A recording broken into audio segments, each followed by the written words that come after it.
I think we're ready to go. Are you ready to meet the panel? Yeah? Cool. All right. Big it up. So first of all, I think it's important that the audience get to know you guys a little bit better. So if you could give us a little brief description of what you do, what industry you're in, and that sort of thing. My name's Pip. I'm the founder of a platform called The Dots.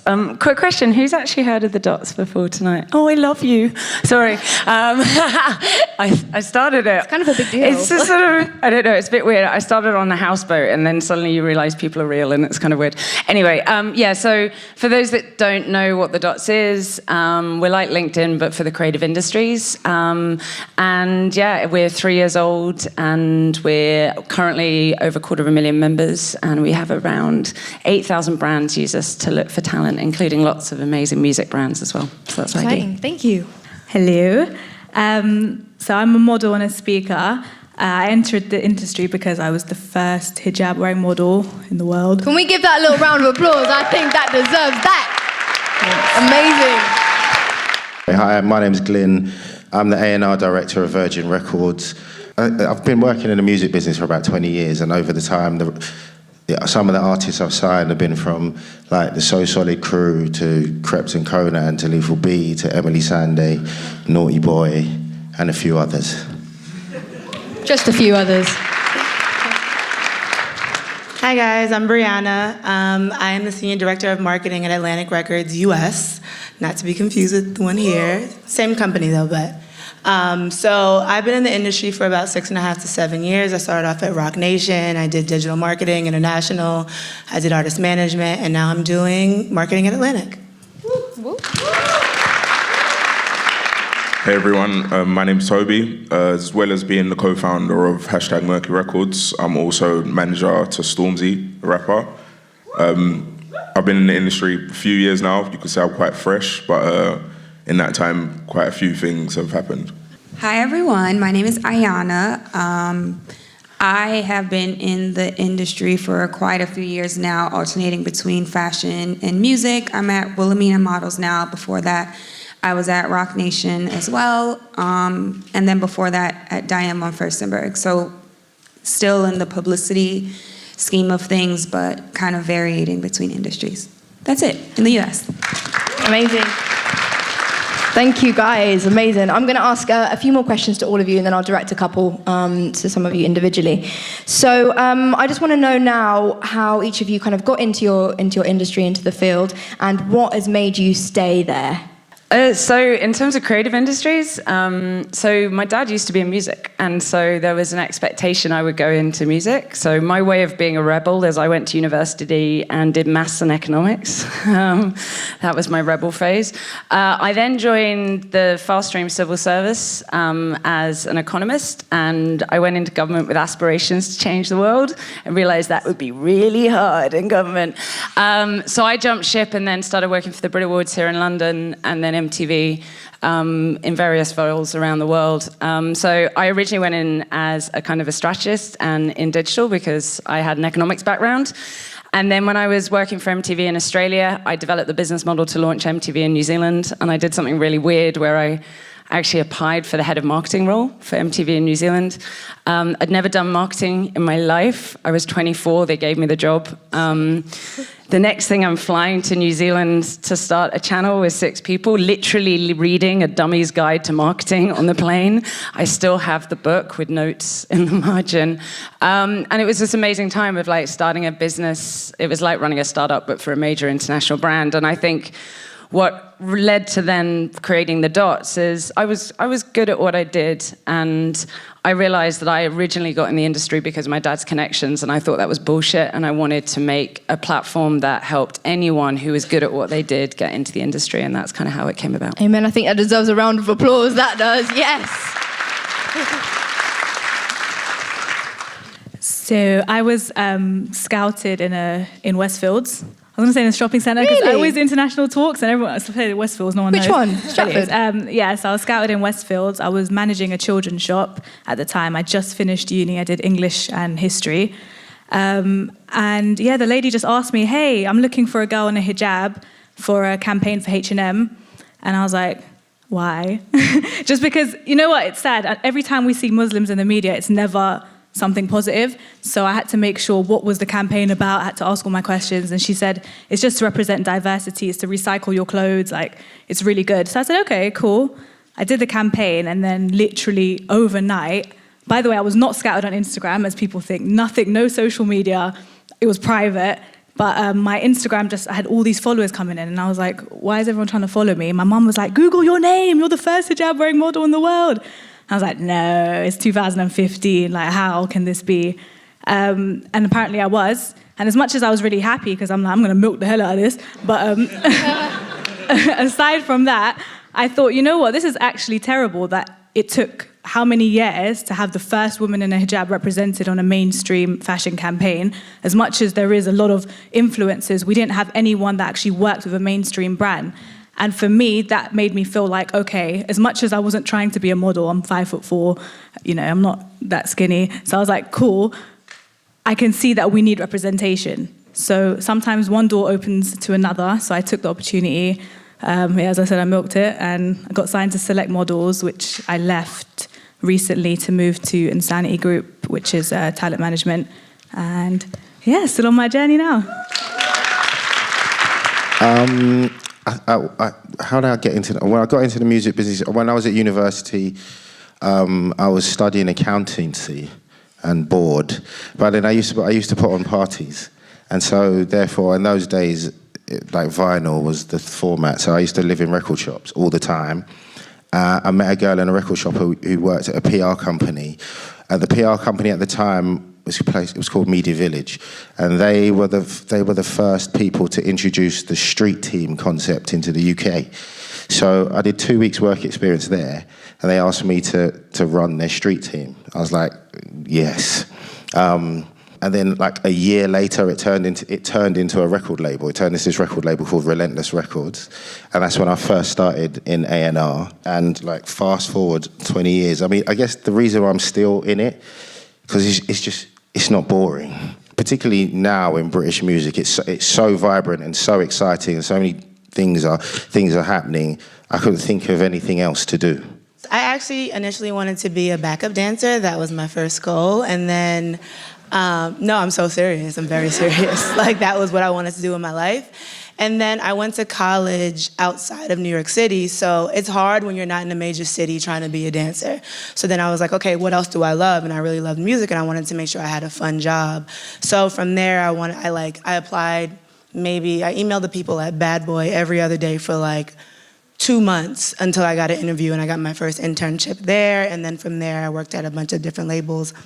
And then I eventually got an internship at Rock Nation, which is how I turned it, and then I turned it into a job, so that's how I started. I was blessed enough to have grown up with Stormzy.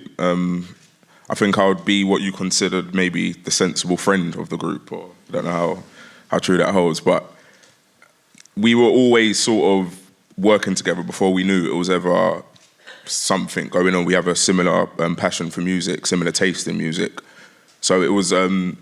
Before doing this, I was actually trying to sell cars at Land Rover as a salesman, but it was as simple as being the person Storms would look to sort of double-check things or cross-reference or send a letter or send an email, which essentially became the role of being his manager. Setting up the label was something that we've always sort of had in our plans. We just didn't realise how soon or how quick we would get to this point, a bit shorter than everyone else.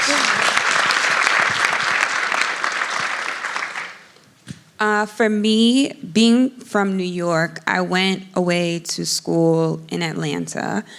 I went to all-girls school, Spelman, so they basically had so many different careers for women, and it was inspiring to see people be groomed into lawyers and doctors and teachers, but I knew I didn't want to do that. I knew I wanted to work in fashion, so I found an internship. Since I'm from New York, I went back every summer, and then an internship for me turned into a job at Diane von Furstenberg in their PR department. So that was a great opportunity, and then, I was there for about 3 years. One of my old bosses reached out to me about a position at Roc Nation in publicity, and I ended up taking that job. It was different from fashion, but I was really passionate about music and hip hop and what Roc Nation was doing. And relationships for me have really helped with my career. It's always someone telling me about a job, recommending me for a position. And so I was at Roc Nation for about 5 years before, I was reached out to by Wilhelmina, and now working with them in their celebrity capacity. So that's how I got my started. Relationships, always. Amazing. Another important thing to touch on is social media, because it is everywhere in our world now. It's part of our industries. What effect do you think social media has had on the industries that you work in, whether it's positive or negative? So I think social media is almost a gift and a curse. It shows the reach, you know what I mean? It shows your influence, it shows your reach, it shows how artists can communicate with their, fans, they can communicate directly, it's great. But I also feel like on the other end, people do get caught up in social media too much, and it doesn't really, I feel like people have become too dependent on it in the industry, in my opinion. So I think social media is a great tool, but it also needs to be used wisely. Yeah, I think I'd have to agree with you on that, and just particularly from the perspective of A&R, when you're looking for new talent and you're looking to sign new talent, and it becomes a tool that kind of makes it quite easy to assess basically somebody's popularity, but you can't rely on it totally, because I think that somebody, when you're, particularly if you're an A&R and you're looking to sign somebody and you're trying to assess their talent and assess whether you think they're going to be, quote unquote, the next big thing. I think it's more than just their persona on their social media accounts and what goes on YouTube. Even those things are great indicators, but I think you have to. There's no replacement for actually sitting down and talking to somebody face to face to see what kind of person they actually are, and just observe them in real life rather than in the world that's created by social media. So yeah, I'd say I agree with you. It's a gift and a curse. Yeah, I guess I'm a bit of a strange one because I run a social media site. I'm on a mission to take on LinkedIn because I think it's shit, and because Yeah. I think it was built around a very traditional, old school, white collar way of work, and I don't think that me and my friends and our community are different. They want to work on projects they're proud of with people they love. They want to do creative work and they want to love what they do every day. And so I guess that's what I'm designing right now. And I think it's more around, if you're using social media, what is the aim of it? So I think social media is brilliant if it means that the time you spend on there, you're getting a return from it. But if you're not, just don't, literally just move your social channels out of your homepage on your phone, and it will just stop that addictive That's a good tip, behavior. actually. I like that. How do you guys think the music industry has changed over the last 5 years? And what are your predictions for the next sort of 5 to 10 years? How it's going to change? Marketing the music is very different. It's more of what the people want, it feels like, because we have such a big voice now in terms of, okay, I don't like this album, let me tweet about it. This is why I don't like it. We need more of this. So people are seeing that, and now we're adjusting how we're doing things based on comments, based on likes. So I do feel like that actually gives the actual people who are consuming a bigger voice, and I think we see that in terms of why Solange did so well with her album, and why SZA, and there's a need for, a lot of younger artists who are being a little bit more honest with their music versus super duper polished things. One of the bigger changes I find is the kind of music that is popular now. You work at a major label, data and analysis is quite a big part of how record companies try to understand what the consumer is doing and how they behave. And I was given this massive presentation about, streaming and the effects of streaming and the popular genres and so on. And there, one of the things that came out, which I thought was funny, was that they were like, so the biggest genre of music that's streaming around the world is rap music. And we're not entirely sure why. I was like, are you joking? I was like, listen, in this day and age, actually, no, not even in this day and age. I said, look, it just stands that if you're young, you listen to rap music or wherever you are, right? And I'm like, I think it's always been like that, but now we just have a way to measure it. So that's now what we're all seeing. So, so what has happened is that because of that, and it's streaming, whether it's SoundCloud or Spotify or YouTube, or and whatever other service you have. So one of the bigger changes is now the level of investment that is going into black music, rap music, and particularly in this country. And I think that.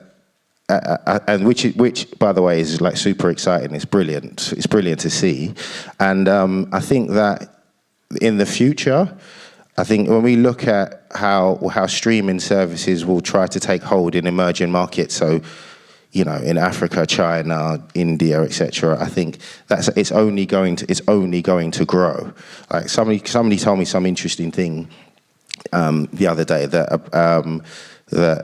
by 2050, half of the growth of the world's population will be in Africa, and particularly in places like Nigeria. And you're thinking about what effect that is going to have on like global culture, and in the world that we live in, which is governed by social media. The possibilities are so exciting. I mean, I literally am beside myself. What kind of made you guys want to go down the route of entrepreneurship, if that's a word? What made you decide to do that? With people like artists or models, you always need to have a really strong team, because as much as I can sell myself, it doesn't always come across great if I'm self-promoting. So that's one of the key things I realized straight away, because like I said, I wasn't trying to be a model. I just got thrown into it, and literally all of a sudden I'm like, okay, either I can go back to my day job and say that was fun and carry on working, or I can actually build a brand out of myself. And that actually required me doing a lot of stuff outside of modeling. So I kind of got more into consultancy, because a lot of brands still didn't get it. And that was, again, one of my motivations, the fact that everyone wants to market to us because Muslims spend the most on fashion and lifestyle in the world, more than the Chinese, more than everyone. So they all want to, get into our billion-dollar industry, but then they don't know how. And you can see like things happen all the time. Dolce & Gabbana did an abaya and hijab line. And on one of the models, like she had a big slit in her abaya, and people complained that she was like a European model, and there was plenty of, just anyone that wasn't European to represent that demographic. So that's when I said, all right, cool. As much as it's great that I'm at the forefront of this industry, we still need representation behind the scenes as well. In all honesty, I felt at the time I was working my 9 to 5, it wasn't fulfilling. It wasn't something that I could see myself doing for the foreseeable future. Myself and Storms had always spoken loosely about setting something up. We never realised what it would potentially become, but we always had like conversations amongst friends, the rest of our group of friends as well, about setting up some sort of branding, some sort of platform that we could put out music. I remember when Stormzy first started out, it was quite difficult for him to get on some of the more simpler platforms. I won't say any names or call anyone out, but there was a few challenges that we faced when we first started that kind of forces you into a space of do it yourself and kind of forget the no's and forget the closed doors. Let's kind of just find another route in. So realistically, it was a combination of kind of not loving my job and sort of closed doors forcing you into finding your own way about it. So a similar kind of thing there with you, Pip, as well, just finding that the gap in the market almost and filling it. So that's good. And a question for all of you guys now. Do you remember a specific experience or something that you would have liked to have done slightly differently in your careers? Or like if you had the opportunity to change it, would you? I don't know if there's anything that I would change personally, but there's definitely one thing I can think of that I would have changed somebody else's decision. Because What? Only. Because I'll give you the story. So basically, Relentless Records, when it started, the very first record I signed was like a single deal. It was by the Artful Dodger and Craig David. It was a song Rewind, right? And that song was a massive hit, right? It was the first record I ever signed. And so then consequently, I wanted to sign Craig David. And because the label was new, we were told no, we couldn't sign him. And I was like, I literally nearly quit my job then. I wanted to do it so badly. And I was told no. They were like, no, you know, you've only done one thing, you just got to take your time and so on and so forth. This is a big thing, don't, you know, you just carry on, don't worry about it. And then of course Craig David, that Born to Do It album sold like 7 million copies. So, yeah, that's what I would change.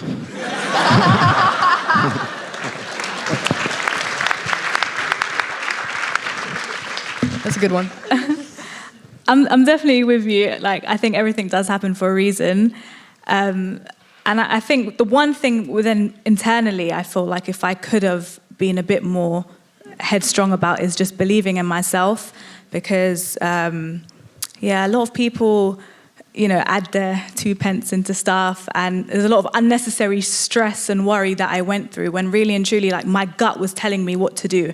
And it's funny because I'll see it work with someone else, and it's like, that's exactly what I said we need to do. To the point where I was like, you know, I quit. I'm going to start managing people. Like, like, it was so frustrating to feel like I can see exactly what needs to be done. I know within myself what needs to be done, but it's just not having the tools around me. But again, that wasn't something I would change. It was a learning experience. And I think maybe so early on in my state in my career, if I was a bit too cocky, it wouldn't have been good. So I feel like it did humble me. And listening to other people as well was also good. So I always took the positive. But if anything, I do definitely still stand by like believing in yourself and just going with your gut, because this world right now, it's like designed to kill our soul and our intuition, social media. We have like no spirituality. And I think we need to remember as human beings, we have another sense other than, you know, what we can feel, see, and we need to start following that a little bit more. I think that deserves a little round of applause. Cool, so I'm going to open it up back to everyone now. I want to know what some of the biggest challenges are in your field at the moment. We'll start with Toby. Yeah, challenge is kind of a fun thing for me. So this isn't really a challenge, but something that you kind of you figure out is you get to a space where you rise up quite high, and you start getting unwanted or unwarranted like media attention. I won't mention any of the stories or anything, but you've probably seen some of them. I mean, most of you are probably aware of like Stormzy's personality away from music and things, and you get exactly who he is. You get the real authentic Stormzy, and I feel like the media can sometimes divert people's love for someone just through like trying to put things out that are not necessarily important or anything, but yeah, it's just it's not a challenge, but it's just something you've got to be willing or ready to face when you have a rapid rise. How do you guys deal with that? I mean, we're God blessed, so we don't really need to deal with it. So it kind of deals with itself, really. But it's just something you've got to be prepped for and expect almost. Yeah, absolutely. Thank you. Ayana, do you want to take it? Challenges for me, I think, because I've switched industries. I was working in music where, you know, at Rock Nation, there are a lot more people who looked like me. You know what I mean? I think in fashion, now working in the modeling industry, in the fashion industry, it's not as diverse. So I think the transition between the two is obviously an adjustment. But for me, I feel like it's encouraging to just try to bring more people who look like me into that industry now. So because it's not as diverse and because there aren't a lot of young Black girls who work in that industry, you know, collectively, it's nice to form outlets for us all to talk or, you know, to do things together, because it is still an amazing experience to be in fashion. I just feel like sometimes a lot of people don't know how to break into it. So I found, based on my experiences, that I'm, more than willing to try to help let people know that, it is possible to do this. Like for me, even looking at fashion, I didn't know what I wanted to do when I was in college. I was like confused. I was like business, law, like I didn't know. So, when I realized that there were internships in fashion and it wasn't just designing, I was like, oh my God, this is a whole new world for me. Like, I feel like sometimes a lot of people see on social media that there are these careers that are attainable. So, I think diversity is definitely something that's a huge issue, but we're all working towards it. So I think a personal challenge of mine that I'm still trying to figure out and overcome is how to kind of climb up the ladder and still be nice. So, no, it's real. I feel like, being nice, you kind of people think they can like step on you or like, that you'll do their work or that they can just talk to you however. And it's just like a lot of times I have to step away, have to phone a friend and be like, this is what they said. How do I reply without being petty? You know what I mean? Because I want to be petty. That's my first instinct. But like being petty isn't really going to get you anywhere in life. And I'm trying to figure out how do you get to the top in music and not be a bitch? You know what I mean? And if anyone has an answer, please let me know because I'm still figuring it out. But I don't know if I have an answer to share, but I know that's the current challenge of mine right now. Yeah, that's interesting. Thank you. Funnily enough, if working in a major record label, one of the biggest challenges, funnily enough, is people like Toby. People are independent. I think if you have, if you're an artist with a clear direction of what you're wanting to do, and you've got a team of people around you who are knowledgeable enough and passionate enough, up to a certain point, you actually don't need a record company. So what we're actually finding out, if you sit in a record company and the traditional ways that we work, we're now forced to completely change how we want to be interacting and supporting new young artists. And with success stories like yours, it just makes it harder for us. But that is, I say that, but in no way is that a bad thing, because like you said earlier, that particularly with record companies working in the same way, it actually leads to the death of innovation. So when young men like Toby and Stormzy come through, and we have to pay attention and change the way that we operate, or we'll kind of just become irrelevant. I just want to know from each of you, what is one piece of like practical advice that you can give people starting out in your industries? Just a couple words. Preserve your relationships, preserve your relationships, preserve your relationships. Network. Like everyone here on this panel is doing amazing things. You never know, where someone can point you in the right direction or can, connect you to someone who's able to help you create a career or, work on a project. I think the best and the most amazing opportunities come from people talking to you and seeing something in you and wanting to create and become a part of what you're doing. And especially when you don't necessarily know what you want to do, like me, it's great to meet people anyway. So I think it really broadens your horizons into other careers that are available or opportunities that you probably wouldn't even hear about. So, and for me, I would say it's a really cliche one, but trust your gut instinct. You can never your heart's never going to really tell you the wrong thing. I feel like sometimes you want to fight against what your brain's telling you is the right lane to take or the right decision to make. Sometimes your friends and people around you might even tell you the same, but I feel like within yourself your abilities, and you really need to sort of go forth if you feel strongly about a decision or taking a certain path.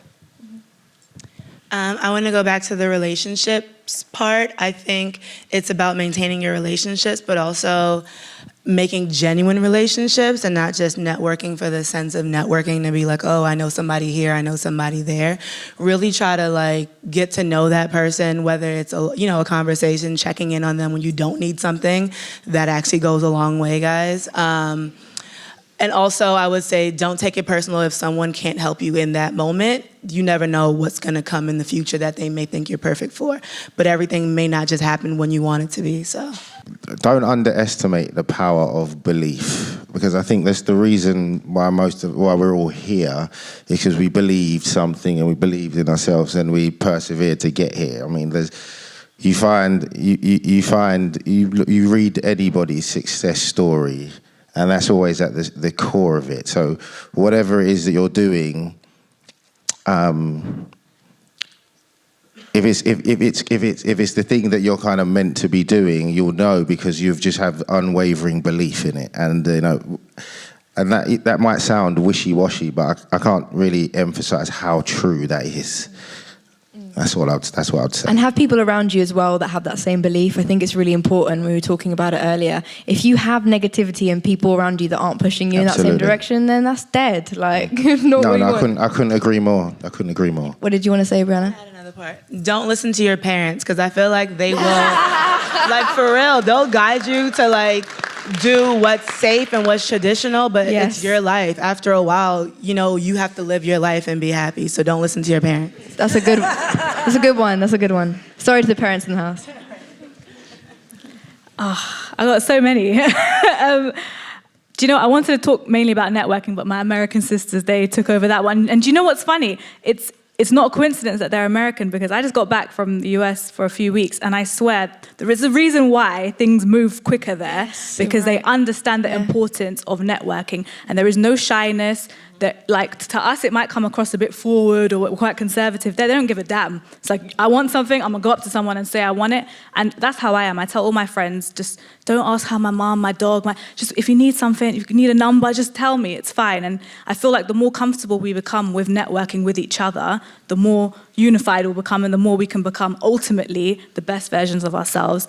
And I feel like that's the key advice, is focusing on becoming the best version of you. There is no such thing as competition. As much as we're taught in school and stuff, competition, there is no such thing, because if I was born with a certain tool or came from a certain wealth or whatever, how can I be compared to someone else in a completely different situation, and by age of 21 we should have achieved the same things? It's impossible. So everyone's timing, everyone's life, everything's been planned out for you as an individual, and there is something that only you can do and achieve on this earth that nothing I do will ever become what you can achieve. So just focusing on becoming the best version of you. Amen to that. I think this is intrinsically linked to like the networking, building relationships, and actually what you said. So it's not actually my advice, but I heard an amazing guy called Claude Williams, who runs something called Dream Nations, once say, you are the average of the 5 people you hang out with most. And it's something that's stuck with me always. And I think my journey is, I love what I do, but it is really tough. And the whole avoid the drains, just get rid of negativity. Like when you're trying to do something ambitious with your life, the last thing you need is people not believing in you. You need cheerleaders, and you need people that inspire you and make you a better person, because it's tough, it's brilliant, but when you're just so wedded to what you want to achieve, you need people around you that are going to make it easier, not harder. So yeah. Guys. Cool. So I've come to the end of my questionings. Woohoo! Good. So that is, I think, all we have time for in this part of the conversation. So guys, can we give one massive round of applause to our panelists? Thank you.